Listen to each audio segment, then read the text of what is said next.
So this morning we woke up to the news that Tato, who was a community activist from the Northwest, had passed away. Now Tato stood firm and for the rights of many South Africans in his community, as well as he was a Pan-Africanist from what I can gather. He believed in making Africa better, but also believed that South Africa should be better. I know he was recently Y'all know how South Africa been marching against, illegal immigration. Well, one of their leaders, regional leaders, was set up, assassinated. They assassinated this man in his own driveway. His name was Adili. Excuse me if I mispronounced that. He was a prominent activist and a regional leader. Hello everyone, how are you guys doing? So guys, another news. Hey, South African activists, one of the leaders of March to March, I posted a video of one of them being gunned down. Another one has been gunned down. Oh. Guys, it's really not easy. I see a lot of them in the comment section saying, oh, the foreigners are the ones that have gunned this guy down. Foreigners are the ones because they don't like them, because they are fighting for South Africans. They are blaming our foreigners over the death of this guy. Let me tell you something. A black South African took over a shop of a foreign national. Then South Africans, these hooligans, this, what should I say, these South Africans who call themselves protector, they are the ones protecting people who do spaza shop, people who own spaza shop. When they came to this South African guy, can you give us protection fee? This guy says no, he will not give them protection fee. He is a South African. Guess what? His own people gunned him down for refusing to give protection fee. Guess what? South Africans are saying they are Somalians who killed him. They are Ethiopians. It was Ethiopians that killed him. It was foreigners that killed him. Now their activists, one of their activists has been gunned down. Who are they going to accuse? Their own people, they kill each other. It's something that is normal. But at the end of the day, South Africans don't want to take the blame. South Africans are going to say it is foreigners. It is foreigners. Every day it is foreigner. Every day it is foreigner. Guys, what I saw yesterday on one TikTok live, what South Africans did to me on that TikTok live yesterday. South Africans are people who talk, they don't end. When they start talking all their problems. They told us on that live that their main problem is Nigeria. They don't want Nigerians in their country. That's their main problem. But when you ask, what did Nigerians do to you? They will not be able to tell you. They will be telling you drugs. But South Africans are the highest consumer. Is there an African country that consumes just like South Africa? Can you go to Nigeria and you're being gunned down? Have you ever heard something like that? Someone is walking on the streets in Nigeria and that person is just gunned down. We only hear that in South Africa. So all those criminal cases are not foreigners who are committing those criminal cases. They are South Africans. South Africans are the ones killing their own people. It has nothing to do with Nigerians. Anyway, guys, are you new on this channel? Have to subscribe and no. If you haven't subscribed, don't forget to subscribe. Like I posted on my first video, Nigerians, please recommend university in your country that's not too expensive. I mean a private one. That's not so expensive. Please recommend. I want to go and study. I want to further my studies on mass communication.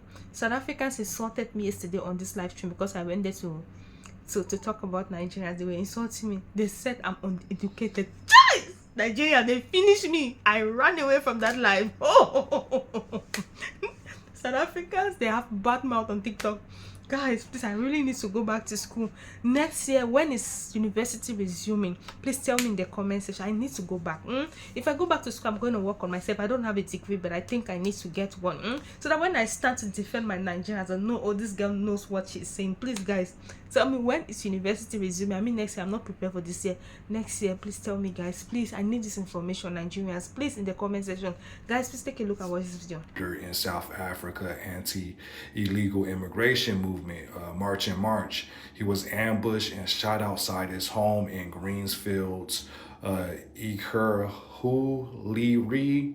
I hope I pronounced that right. I'll put everything in the description box. On July 4th, 2026, after spending several days in critical care, he died to his injuries and passed away in the hospital on July 9, 2026. Following his fatal shooting, the organization's spokesperson alleged that the attack was a targeted assassination linked to death threats received by multiple movement leaders.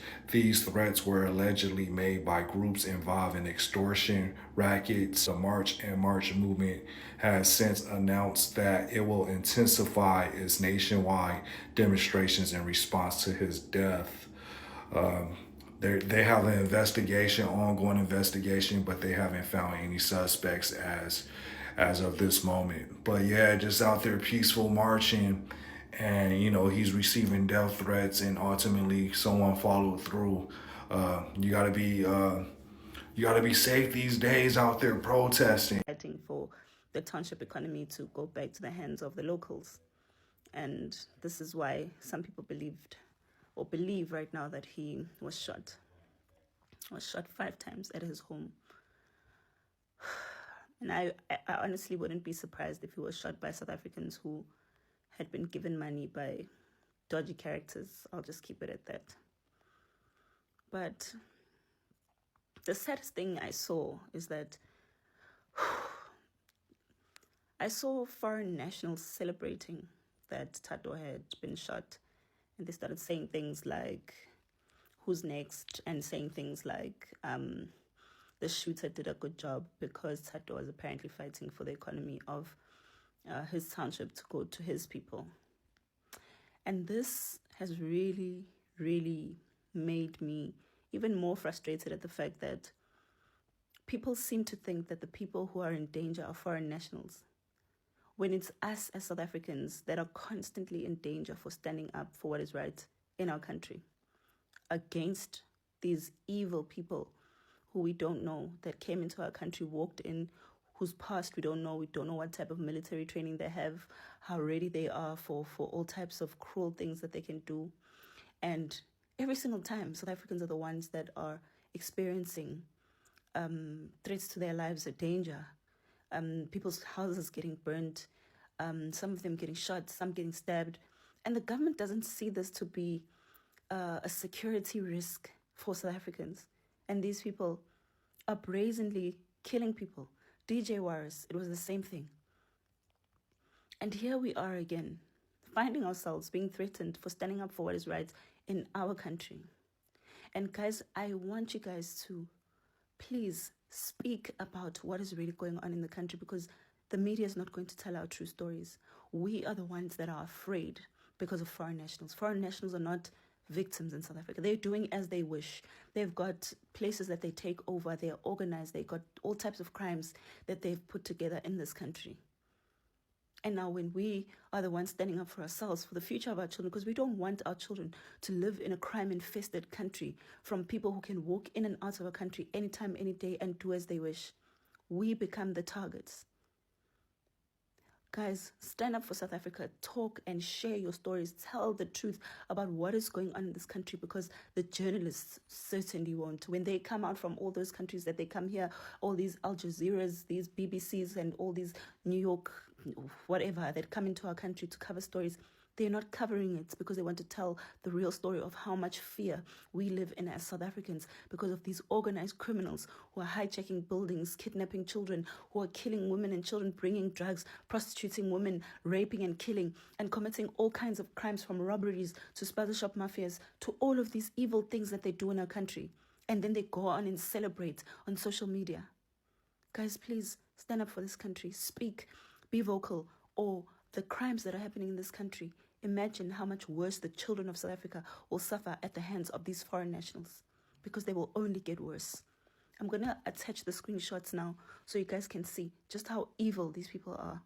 And I so wish one day someone out there in the media will tell the truth about what's really going on in this country, because it's definitely not xenophobia. It's us that are living in fear because of foreign nationals. And when we speak up, we become the problem. This is not correct, and one day the media will be forced to tell the real story. So guys, you've listened to everything. Jacinta has already said her own. What does Jacinta have to say? Nothing. I just feel pity for her. Very soon we'll hear that another person. That's how it is. There is nothing like foreigners. Do you know when Chunu's house was burned down? It was him who actually burned down that house.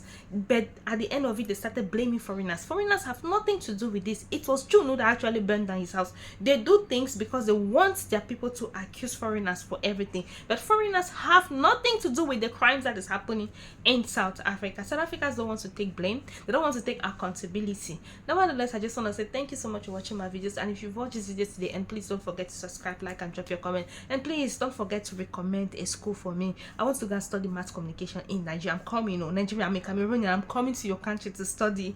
Oh my god, how much is it gonna cost? Because I'll be the one sending myself to school. I wish I was going to school this year, but I don't have the money. But I think I'm going to prepare from now till next year. Guys, please tell me how much is it gonna cost. I need to educate myself more. Thank you so much, and see you guys. Bye.